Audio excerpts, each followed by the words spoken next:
inside the Hub Culture Pavilion in Davos. Absolutely delighted now to be joined by Professor Mohammed Yunus. Thank you very much for coming along. Thank you for inviting me. Tell me how you think, what's the role of the private sector in achieving the Sustainable Development Goals? Well, Sustainable Development Goals are very important goals set by the United Nations. Entire mankind now is mobilized behind it. These are very 17 important things that needs to be done in the next 15 years by 2030. But I put it another way also. I said these 17 goals actually is giving us a report card. What we have done wrong in the past to create all these problems. So it is a list of problems actually that we want to overcome. Somebody made those things happen. Poverty, hunger, ill health, you name it, this is a whole list. So once we set the goals to try to accomplish, to reach that goals, at the same time we have to be aware the forces which created them. Because if you keep the forces same as before, then after you solve it, they get back again to create it. And I've been talking about how we misrepresented human being in economic world. We assume that all human beings are selfish beings, driven by self-interest. Nothing else can be accepted within the world of business. So business has become sort of a selfishness-driven efforts.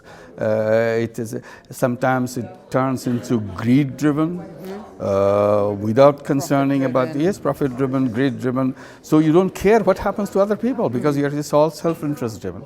I said that interpretation has to go to avoid creating all those things again. Human beings are not all selfishness. This is a combination of selfishness and selflessness. So on the selfishness you create business, at the same time on the selflessness you create business too, for the same reason. So we have been creating separate kind of business based on selflessness. We call them social business, non-dividend company to solve human problems.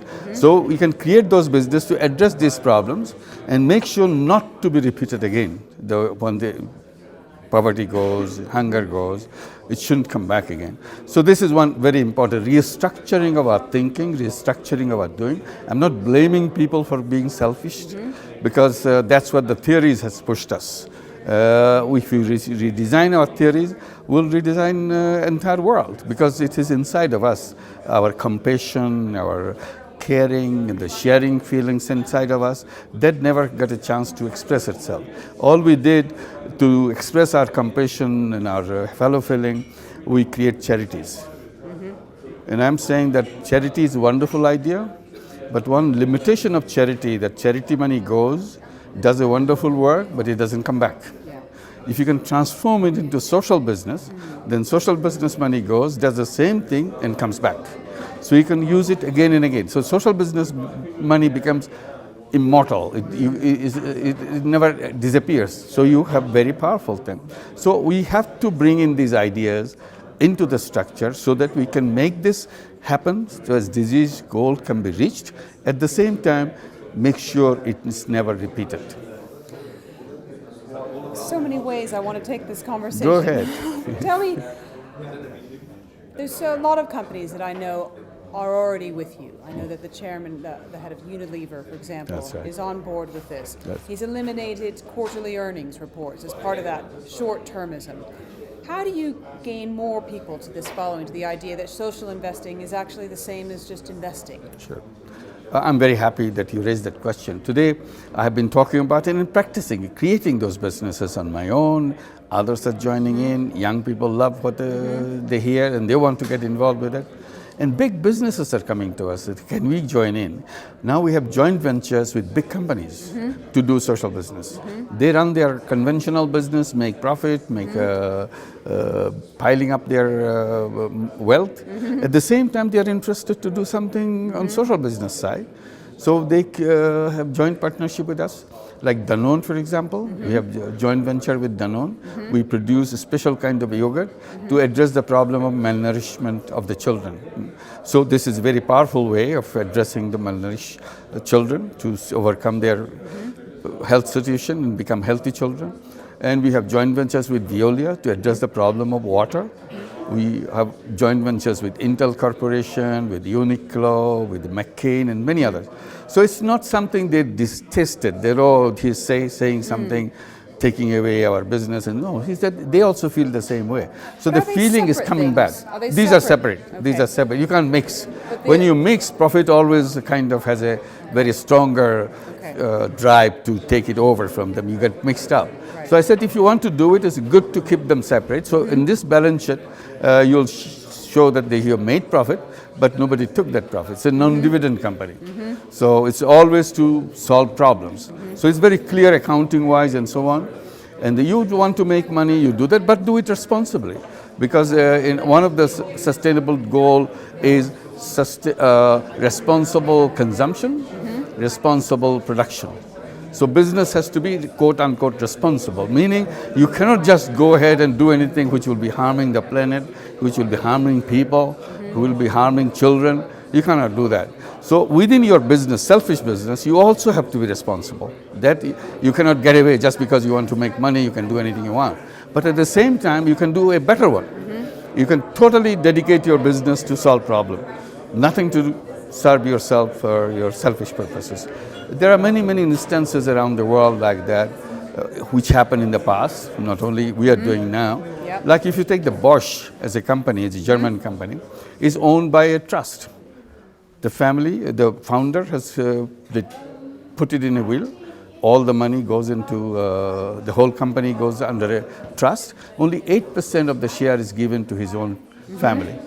So still there is a 130 years old company. So he didn't want to make money for his family or anybody, even for future, not only for himself, for future too. She just left 8% of the ownership of it. Now Bosch is a big company, but all the money comes to the Bosch Foundation. Professor Yunus, how are you going to involve youth in this? I have been telling people that in order to achieve all the sustainable development goals, you have to make sure three things. Involve the youth. Youth has unlimited power.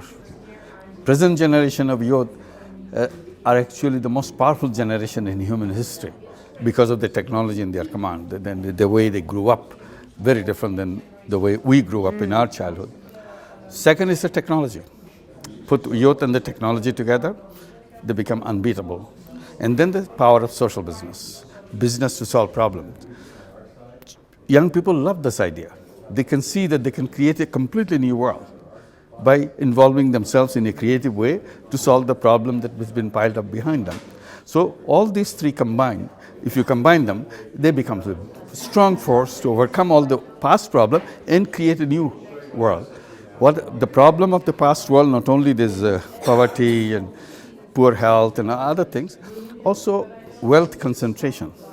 You have been hearing this wealth concentration issue that 99% of the people own only 1% of the wealth, whereas 99% of the wealth is owned by 1% of the people. So it's not acceptable. So, and that is expanding. Concentration is becoming deeper and deeper, more concentrated.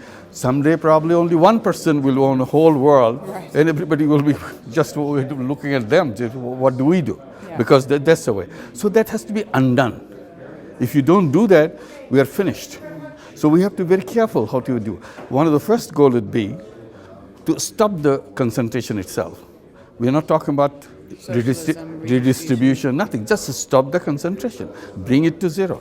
If it is 99% wealth is owned by 1%, keep it that way.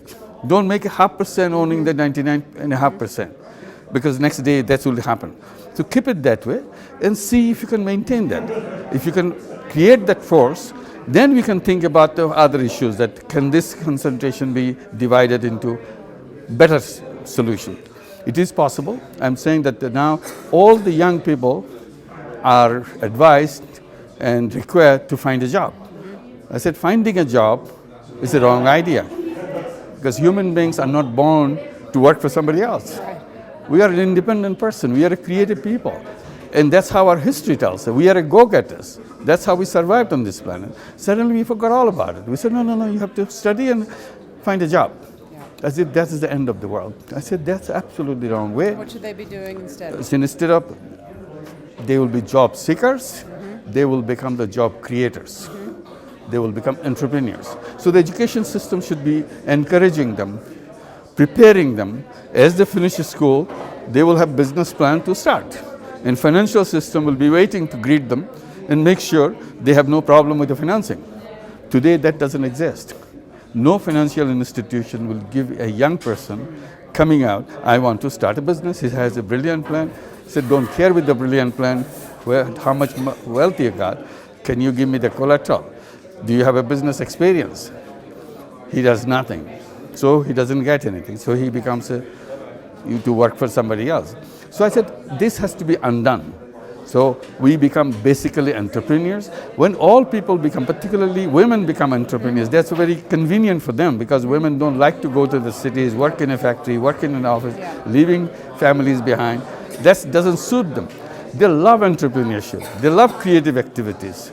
So this will be the right thing to do. So when we do that, entrepreneurship becomes universal.